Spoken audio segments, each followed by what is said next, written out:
Olá pessoal, sejam todos muito bem-vindos ao meu canal. Meu nome é Juliano Biziac, eu sou especialista em Direito do Agronegócio. O objetivo desse canal é trazer informações tanto para os advogados que já atuam dentro do segmento, como aqueles que estão pensando em fazer uma alteração de rota na sua advocacia, buscando aí uma área de nicho, uma nova área de atuação, tá bom?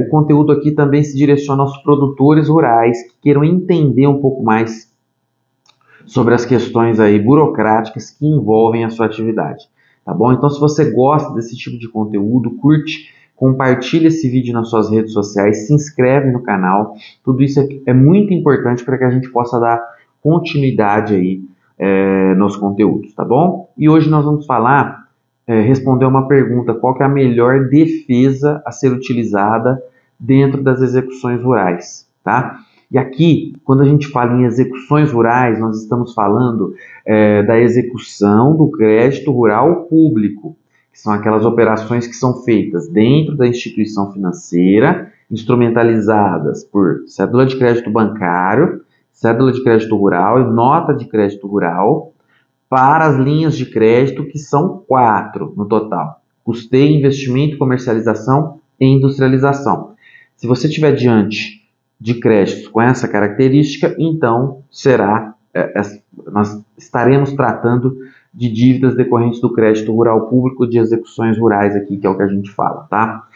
Nós vamos falar, inclusive, de defesas relacionadas à diminuição da dívida ou extinção do processo, porque dentro do processo de execução existe uma possibilidade muito grande, uma gama muito alta de outras modalidades de defesa que não serão relacionadas à extinção do processo ou ainda sobre a diminuição da dívida. E aí nós estamos falando, por exemplo, de defesas relacionadas à impenhorabilidade de bens, defesas relacionadas à impugnação da avaliação dos bens penhorados, embargos à arrematação, embargos à adjudicação, que servem para anular o leilão do imóvel rural, por exemplo. Então, essas são outras defesas. Hoje nós vamos falar das defesas relacionadas à diminuição ou extinção do processo de execução. E quando a gente fala dessas modalidades, nós podemos falar basicamente de duas defesas, tá? Primeiro, os embargos à execução, embargos do devedor, ou ainda a exceção de pré-executividade. Qual que é a característica básica de cada uma delas? Quando a gente fala em embargos à execução, nós estamos falando de uma ação autônoma de defesa, tá? Que ela é ajuizada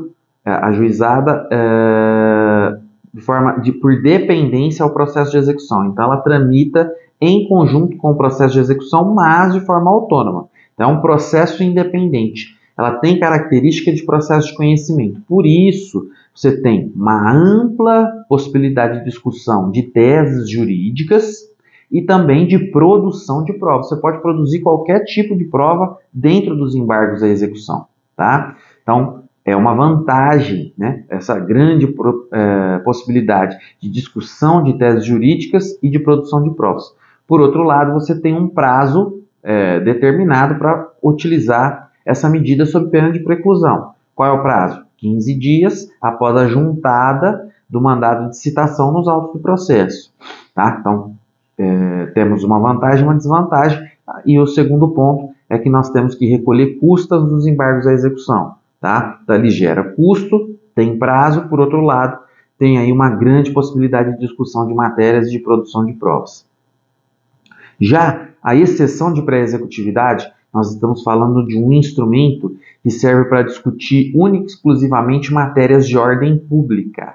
Então, a gama de matérias que podem ser discutida é diminuta, é muito pequena. Você só pode discutir matérias de ordem pública. Exemplos: prescrição, decadência e vícios na formação do título executivo, tá? Que é muito comum nas execuções rurais. Então, se você identifica nulidades no título executivo, você pode alegar através da exceção de pré-executividade, por ser matéria de ordem pública. O grande ponto aqui é que na exceção de pré-executividade não cabe dilação probatória. Você precisa comprovar isso com os documentos que já estão nos autos do processo de execução e por legislação, tá certo? Justamente por se tratar de matéria de ordem pública. Contudo, Nesse instrumento não existe um prazo específico para a utilização dele e também não há necessidade de recolhimento de custas. Então, vantagens e desvantagens também nesse instrumento aqui, tá? Qual é o melhor instrumento que eu posso utilizar? Qual é o melhor caminho? Embargos à execução ou exceção de pré-executividade? Depende do estágio processual em que você estiver. Se você estiver no estágio do processo em que cabe a utilização ainda é tempestiva a utilização dos embargos à execução, opte por ele. Por quê? Ele tem uma grande possibilidade de discussão de matérias e de provas que podem ser produzidas. Você pode, inclusive, solicitar que o banco junte provas nos autos. E isso é importante. O juiz recebe de forma diferente a discussão das teses jurídicas ali. Agora, se não houver mais prazo para a utilização dos embargos, se ele for intempestivo, essa defesa, então você deve optar pela exceção de pré-executividade. E aí você precisa desenvolver a sua tese como matéria de ordem pública, né? Pegar aquelas nulidades, torná-las, identificá-las como matérias de ordem pública e trazer isso para a exceção de pré-executividade, que aí, se ela for acatada a sua tese, o processo de execução será extinto. Isso, com certeza, vai ajudar muito o produtor rural. Agora, se você quer entender mais sobre esse universo, sobre esses temas, então você pode fazer o meu curso, tá aqui no link da descrição do vídeo, chama Curso de Crédito e Endividamento Rural, onde você vai entender tudo, todo esse contexto do crédito rural público, como é que acontece o endividamento rural, atuação nas fases administrativa e judicial, até no superendividamento em favor do produtor rural, tá certo? Então, se vocês gostam desse tipo de conteúdo, curte, compartilha esse vídeo nas suas redes sociais e se inscreve no canal, tá ok? Então é isso, pessoal, um abraço e até a próxima!